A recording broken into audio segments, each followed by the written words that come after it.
My in-laws wanted to invite my daughter's biggest bully to her birthday party because he must love her. Now they're upset because I had to explain to my daughter that her grandparents are very stupid people. Posted by you/odd resolution 5357. My wife and I have 3 kids. Our youngest, Emily, turned 6 last Sunday. We recently had to deal with an issue at Emily's school. Last year, a new student joined her class and started bullying her. He would make fun of her, call her names, and steal her belongings to hide them around the school. On 2 occasions, the bullying became physical. It took us a while to sort everything out because the boy's parents were a nightmare, and nothing the school did worked. Finally, they threatened to expel him if he didn't leave our daughter alone, and his family got him to stop. He hasn't bothered Emily in months, and she is doing much better. Because of how much of an ordeal this ended up being, many of our friends and family members know what happened. Most were as frustrated as we were, but my wife's stepmother, Patty, thought the whole thing was cute. Even after we told her everything the boy did, she still insisted he probably just liked Emily and didn't know how to show it. For whatever reason, she's fixated on this. Every time the subject comes up, Patty says she still thinks we're being dramatic and that the boy deserves another chance. My father-in-law fluctuates between being angry at the school and agreeing the boy was probably harmless. They never spoke about this near the kids, and my wife and I don't give a damn what they think anyway, so we never worried much about it. We're throwing Emily a birthday party this Saturday. Because my father-in-law will be busy, we all had dinner together at a place Emily likes the day before her birthday. Near the end of the dinner, she started talking about her party, how excited she was, and which of her friends were coming. My father-in-law asked Emily if the bully was invited. And before anyone could reply, he obviously isn't, Patty added that it would be mean if she didn't invite him because he liked her and would be very sad. Emily looked at me and my wife. I told her, "Don't worry, honey, Grandpa and Patty are both very stupid. Don't listen to them." They looked shocked but didn't try to argue. We had an awkward goodbye and went our separate ways. My father-in-law called us on Monday.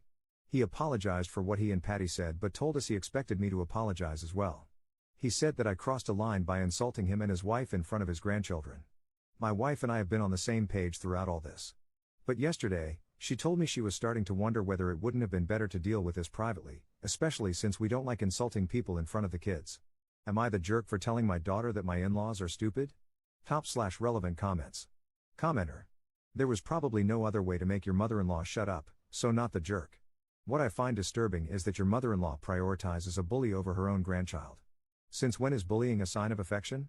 If it walks like a duck, talks like a duck, chances are it is a duck. Seen in a wider context, your mother-in-law enables and makes excuses for the kind of toxic behavior that men display towards women on a daily basis. Instead of protecting her grandchild, she exposes her to a bully. That's seriously insane. Ops response. Back when we were having to deal with the boy's parents, one of the excuses they used, referring to the name-calling, was that all boys behave like that around girls. I think about that a lot. Both because I know it's not true, neither of my sons are like that, nor did I act like that when I was a child, and because of how disheartening it is that people could enable that. Commenter 2. I wouldn't apologize, they were out of line. You have to take bullying seriously, kids are harming themselves just from being bullied. And they really need to stop with "he likes her and meant no harm." Nothing is cute about being bullied and harassed. Ops response. Patty's whole attitude about this has been infuriating. We've barely spoken about this boy in months, but she feels the need to bring him up every single time. Op adds an edit to his post. I've brought this up in the comments, but I want to offer more context on what the bully did. It was mostly verbal. He created a few nicknames that kind of, not really, sounded like Emily's real name and our last name. She once got brown paint on her clothes during art class, and he started calling her pig. He laughed whenever she spoke in class. The teacher would always shut him down, but Emily is already a shy kid, and that didn't help. They have weekly toy days at school, and Emily stopped bringing her toys because the boy kept stealing them or threatening to break them. He'd also take her stuff, backpack, school materials, and personal items, and hide them. We managed to get all those things back, and the closest he got to damaging something she owned was a small rip in one of her stuffed animals that my wife was able to fix. And as I mentioned, the bullying got physical twice. On the first occasion, he pushed her off a swing set. She scraped her knees but wasn't hurt otherwise. The school reprimanded him, but it didn't do much. A few weeks after that, he put gum in her hair during lunch. A teacher witnessed it and said that he grabbed her head violently to do so. That got him suspended, and the school threatened to expel him not long after. I don't think there's much I can say about this boy, except that he has very obvious behavioral issues that his parents refuse to manage properly. Update 6 days later. I'm very grateful for the advice and support you gave me on my first post. To get it out of the way, Emily's birthday party went off without a hitch, and she had a great time with her friends. It's always bittersweet watching our little girl grow up so fast, but my wife and I enjoyed ourselves as well. We talked more about what happened over the last few days. My wife made it very clear that she didn't care that I called her father and Patty stupid and didn't think I should apologize, but she was concerned about our kids thinking I was a hypocrite. We always aim to teach them to be kind and avoid insulting others, and it doesn't feel fair to hold them to standards we don't hold ourselves to. So Friday night, we sat the kids down and discussed what I'd said. We explained that I was upset at what my in-laws had done and was trying to protect Emily, but that what I said was still not nice and they shouldn't repeat it. I apologized for the language I used. Besides that, my wife and I also talked about how we deal with her father and Patty. I told her I wanted them to apologize to Emily, and I wouldn't say a word to them until they did. She agreed with me.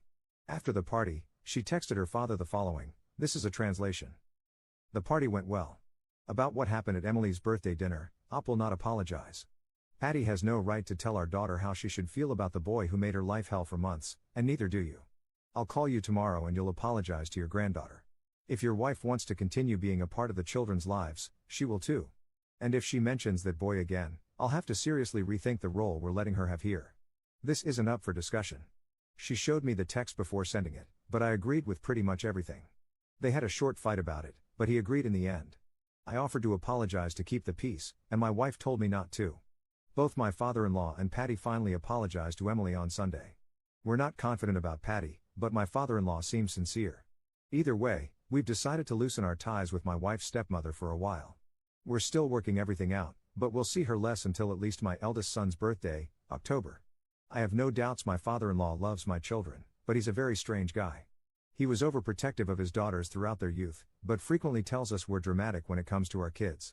And I never had any strong feelings about Patty, but her treatment of Emily's situation has soured my image of her. On a side note, the bully found out about the party. His mother found my wife on Instagram and messaged her to complain that he wasn't invited. My wife reminded her of the day the school threatened to kick her son out. No reply as of today. I didn't know what to expect when I posted here, but I was glad to see that even those who thought I was in the wrong agreed that Emily and her well-being came first. At the end of the day, that's all I really care about. This will be my only update. Thanks, everyone. Top/relevant comments. Commenter. Glad everything worked out. As for the bully not being invited to the party but finding out, FAFO.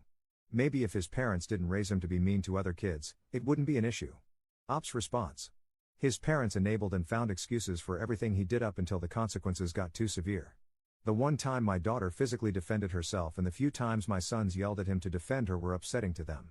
They disapproved of everything the school did to protect Emily, including moving their son to a different class. Commenter 2. I'm glad you taught your daughter that abusive peers don't like her. That kind of thinking is insane. I'm 60 and I hated hearing it when I was young. Op's response. Both my wife and I hate it too. It was especially infuriating when we were having to deal with the bully and his parents and Patty started trying to convince us that the boy had a crush on Emily. Hearing that the kid who was tormenting my daughter on an almost daily basis was just a cute little boy who didn't know how to deal with being in love was maddening. Commenter 3. Why the heck would that kid's parents care about your daughter having a birthday party? My God, they're deranged. Op's response. They didn't actually parent their child until the school threatened to expel him.